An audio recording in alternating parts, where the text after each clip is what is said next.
95장. 나의 기쁨, 나의 소망 되시며.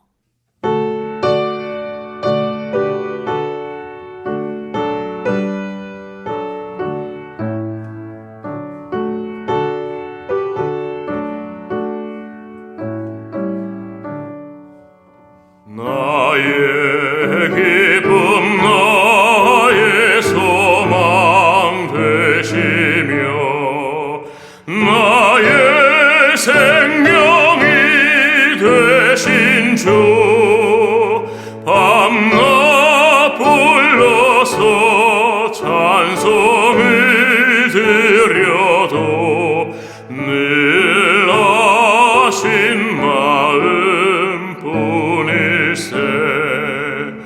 나의 사모하는 선한 목자는 어느 꽃가운 동산에 양의 무리와 늘 함께 가셔서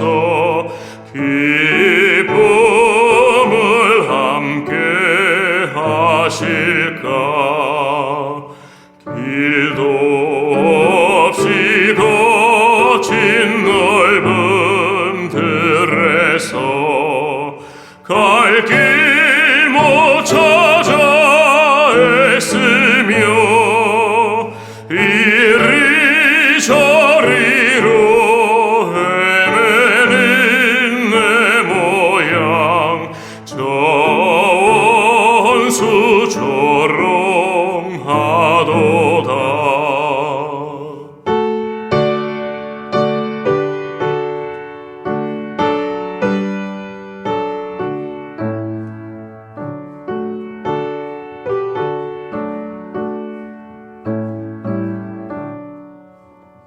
주의 자비롭고 화평한 얼굴 모든 천사도 반기며 주의 놀라운 진리의 말씀에 천지가 화답하도다. 나의 진정 사모하는 예수님 음성조차도 반갑고 나의 생명과 나의 참 소망은 오직 주 예수뿐일세.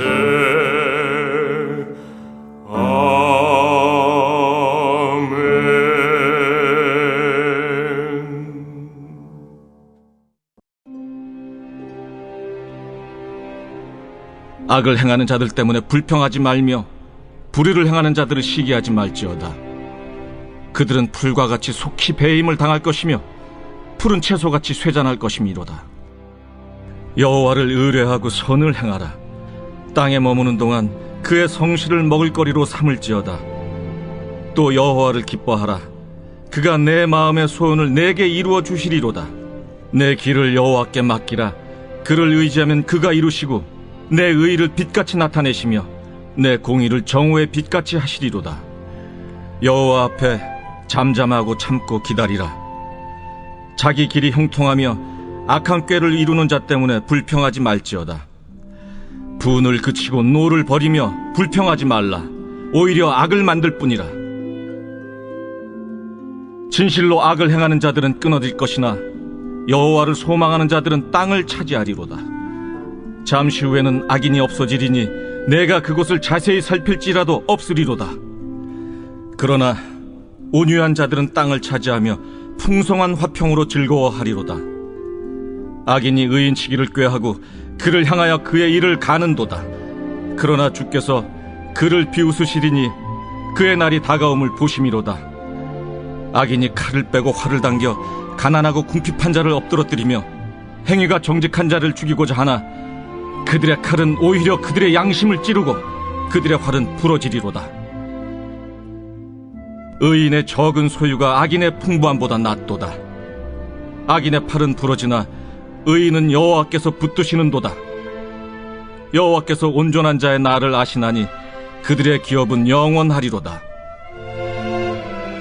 그들은 환난 때에 부끄러움을 당하지 아니하며 기근의 날에도 풍족할 것이나 악인들은 멸망하고 여호와의 원수들은 어린 양의 기름같이 타서 연기가 되어 없어지리로다. 악인은 꾸고 갚지 아니하나 의인은 은혜를 베풀고 주는도다. 주의 복을 받은 자들은 땅을 차지하고 주의 저주를 받은 자들은 끊어지리로다.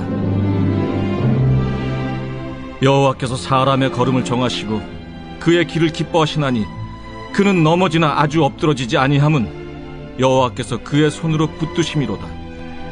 내가 어려서부터 늙기까지 의인이 버림을 당하거나 그의 자손이 걸식함을 보지 못하였도다.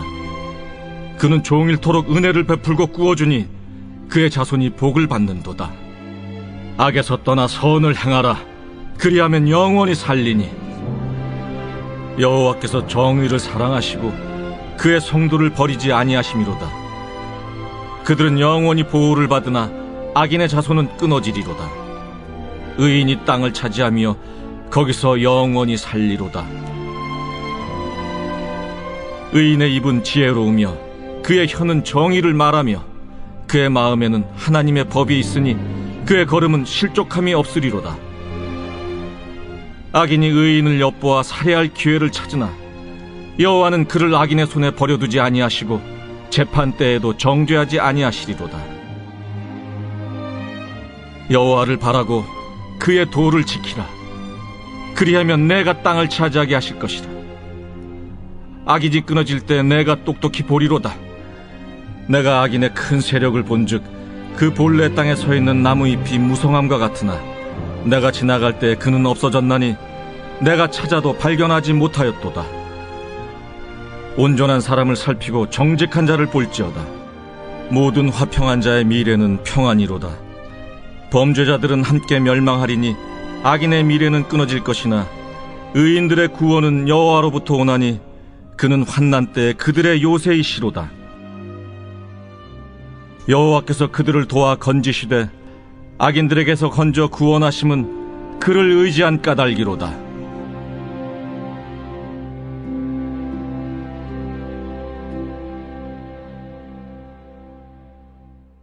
할렐루야. 오늘 이 아침은 시편 37편 말씀을 묵상하는 가운데 여호와를 기뻐하라 라는 제목으로 은혜를 나누기 원합니다.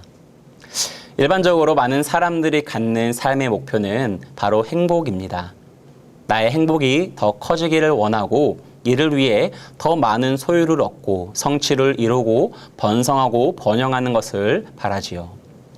반면에 그리스도인의 삶의 목표는 무엇이라고 할 수 있을까요? 바로 거룩이라고 할 수 있을 것입니다. 그래서 흔히 신앙 안에서 통용되는 말이 있지요. 바로 성도의 삶은 행복이 아니라 거룩입니다. 성도의 목표는 행복이 아니라 거룩입니다 라는 말입니다. 세상 사람들처럼 나의 유익과 만족을 쫓는 삶을 살지 말고 하나님의 말씀을 쫓아 거룩의 삶을 살자는 것이지요. 이 말은 옳은 말입니다.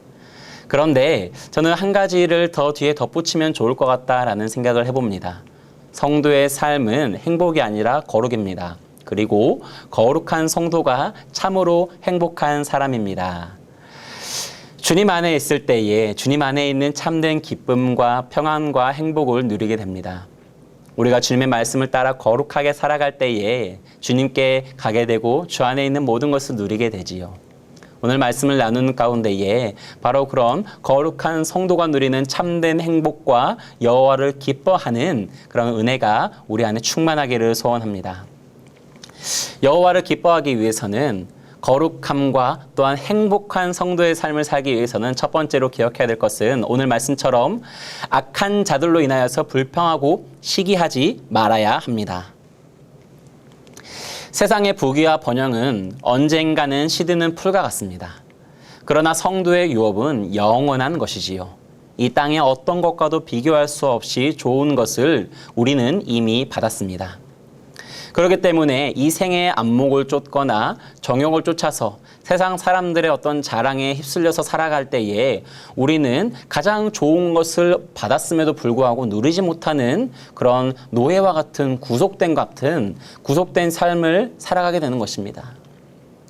우리는 여호와를 의뢰하고 주어진 삶에 성실히 감사하며 살아야 되는 줄 믿습니다. 우리는 다른 사람들과 삶을 비교하지 말고 내 삶에 주어진 하나님의 은혜를 헤아려 볼 수 있는 그런 영적인 안목이 있기를 소원합니다. 그때에 내가 받은 것이 얼마나 많은지, 내게 주신 것이 얼마나 세상에 가치 있는 것인지, 또 얼마나 아름답고 귀한 것인지를 알 수 있게 되는 것입니다. 수많은 사람들의 삶과 비교할 때에 우리는 나보다 더 나은 사람과 비교할 때는 나의 못한 것을 보게 되고, 어쩌면 나보다 세상적으로 못해 보이는 사람과 비교할 때에는 내가 더 낫다라는 교만함에 빠지는 것을 경험합니다. 그러나 하나님 앞에서 우리 각자의 삶을 조명하여 볼 때에는 우리가 고백할 수 있는 것은 받은 은혜에 대한 감사뿐인 것을 우리가 알지요. 이 땅은 영원한 삶을 준비하는 자리입니다. 성실하게 우리가 하루하루 살아가며 내게 주신 삶의 분량을, 내게 주신 삶의 터전을 잘 경작하고 그 안에서 하나님을 의지하고 하나님을 의뢰하고 하나님을 의식하며 살아갈 때에 우리는 영원을 살아가는 준비를 하게 되는 것입니다. 하루하루 하늘나라로 향해 나아가는 디딤돌을 씹는 심정으로 살아갈 때 우리는 이 땅에서 나의 어떤 고난이나 아니면 나의 소유의 미천함에 우리가 그것을 좌지우지되는 것이 아니라 세상의 기준에 우리 삶을 판단하는 것이 아니라 영원한 유업을 향해 나아가는 소망의 삶으로 기뻐할 수 있게 되는 줄 믿습니다. 둘째로 마음의 소원을 아시는 그 주님을 신뢰해야 합니다.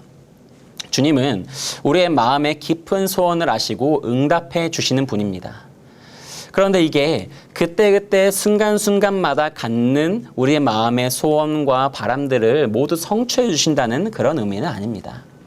만약에 우리가 이렇게 됐으면 좋겠다, 저렇게 됐으면 좋겠다라고 마음속에 가졌던 그대로 그 모든 것들이 하나님께서 응답하셨다면 어떤 결과가 있을까요? 결코 선하고 아름다운 결과는 아닐 것 같습니다. 오히려 혼돈과 무질서와 또 후회가 가득한 그런 결과들이 생기겠지요. 그러나 주님이 우리의 마음을 아시고 마음의 소원을 이루신다는 것은 우리 마음 가운데 드는 그때그때 순간순간의 감정대로 하나님께서 응답하신다는 게 아니라 우리가 그 마음 가운데 왜 그와 같은 소원을 가졌는지, 우리 마음에 왜 그와 같은 갈망이 있는지 그 더욱 깊은 이면의 동기를, 그 필요를 주님께서 아신다는 것입니다. 그리고 그것을 가장 좋은 방법으로, 가장 좋은 때에, 가장 적절할 때 우리 가운데 이루어 주신다는 것이지요. 그래서 우리는 5절과 6절 말씀을 신뢰할 수 있습니다. 내 길을 여호와께 맡기라. 그를 의지하면 그가 이루시고 내 의를 빛같이 나타내시며 내 공의를 정오의 빛같이 하시리로다. 아멘. 정오의 빛은 가장 높이, 가장 밝게 빛나는 빛입니다. 가장 아름답고 선하고 찬란하게 빛나는 삶이 될 수 있도록 우리를 빚어가신다는 것이지요. 이것은 세상의 어떤 높은 자리를 말하는 것은 아닙니다. 나의 모습 그대로 가장 아름답게 빛나는 것입니다. 바로 그런 하나님을 우리는 기뻐할 수 있는 것이지요. 그런 여호와를 신뢰하며 우리 마음의 소원을 이루시는 신실하신 주님을 의지하는 믿음의 성도들 다 되시기를 간절히 축원합니다. 마지막 세 번째로는 베푸는 삶을 살라는 것입니다. 16절은 이 땅의 원리와 정반대의 것을 우리 가운데 말하고 있습니다. 의인의 적은 소유가 악인의 풍부함보다 낫도다. 우리는 흔히 다다익선이라고 하지요. 많을수록 좋지 않느냐. 내게 많은 복을 주시면은, 많은 소유를 주시면은 내가 그것을 나누기도 하고, 내가 그것으로 하여금 누리기도 하고, 또 그 가운데에서 또 충분히 겸손할 수 있을 것 같은데 왜 주님 주지 않으실까라는 그런 생각들을 합니다. 그러나 그렇지 않습니다. 여러분, 우리의 돈이 일만하게 근원이 된다고 합니다. 이 땅의 원리는 번영과 소유지요. 주님은 의인은 적은 소유가 더 낫다고 하십니다. 왜일까요? 바로 돈을 사랑하는 그 일이 일만하게 근원이 되고 소유를 늘리는 가운데에서 우리는 하나님과 점점 멀어지게 된다는 것입니다. 또한 21절과 26절은 의인은 은혜를 베풀고 꾸어주며 복을 받는다고 말하고 있습니다. 여러분, 나누고 베푸는 일은 내가 많이 가졌을 때 할 수 있는 일이 아닙니다. 많이 가지게 된 사람들은 욕심이 끝이 없어서 더 많은 것을 가지기 원하지요. 또 내가 이것을 이루기까지 수고한 것들을 생각할 때에 아까워서 그것을 나누고 베풀지 못합니다. 그럼 반면에 또 가진 것이 없다면 어떻게 될까요? 내가 당장 먹을 것이 없고 내가 당장 누릴 수 있는 마음의 여유가 없다면 또 나누고 베푸는 삶을 살지 못하는 것입니다. 하지만 나의 많음과 나의 적음이 아니라 내게 주신 이것이 하나님으로부터 났다고 인정하는 사람들, 바로 청지기의 삶을 사는 사람들은 어떻게 될까요? 내가 가진 것이 많으나 적으나, 내가 건강하나 건강하지 못하나, 내가 시간이 많고 적음, 어떤 그런 걸 다 떠나서 내게 주신 이것을 하나님의 마음이 있는 곳에, 하나님의 눈물이 있는 곳에 흘려보내기를 원하는 마음으로 산다는 것입니다. 여러분, 우리도 참된 행복을 누리기 위해서는 또한 나 혼자만 잘 먹고 잘 사는 게 아니라 내 가족, 아니면 내 이웃, 좋은 사회가 되는 게 중요하다는 것을 우리는 또 알고 있습니다. 하나님이 이 땅 가운데 원하시는 것은 무엇입니까? 우리에게 하나님께서 복을 주시고, 우리 가운데 하나님께서 나의 모든 필요를 채워주시고, 우리 삶에 하나님께서 넉넉한 마음과 하나님 안에 부요함을 주시는 이유는 무엇이냐 하면은, 우리만 이 땅에 잘 먹고 잘 사는 것이 아니라 우리로 하여금 우리가 거하는 자리가 하나님의 나라가 되게 하기 위함입니다.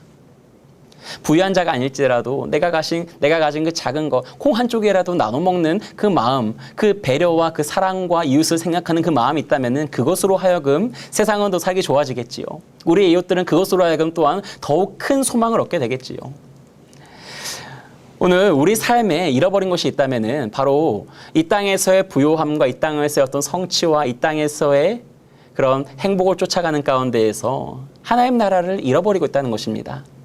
건물은 더 높아졌고 살기는 더 편해졌고 적어도 굶어 죽는 사람들은 많이 없어졌을지 모르지만 우리 삶에서 내일 먹을 양식을 걱정하는 그런 삶은 아닐지 모르지만 우리의 삶에 더욱 나누는 일들, 더욱 베푸는 일들, 그것들은 더욱 점점 줄어가고 있지 않냐는 것입니다. 하나님의 나라는 사랑과 은혜의 선순환입니다. 이 선순환을 가로막고 있는 것은 탐욕과 이기심과 또한 두려움이겠지요. 교회는 바로 이런 선순환의 모범이 되는 곳입니다. 성령에 충만한 사람들이 시간과 물질과 사랑과 애정과 모든 것을 유무상통하며 네 것 내 것 없이 그 삶을 함께 나누고 그 가운데에서 세우고 살리고 가르치고 전파하며 치유하는 것이 바로 교회의 모습이지요.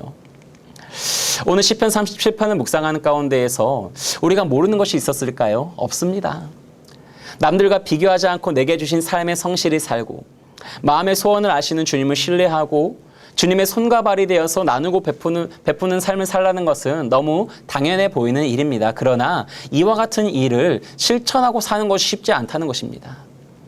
오늘 본문을 보면은 이 본문 전체에서 한글 성경에는 드러나지 않지만 본문 원어를 보게 되면은 드러나는 이면에 한 가지 구조가 있습니다.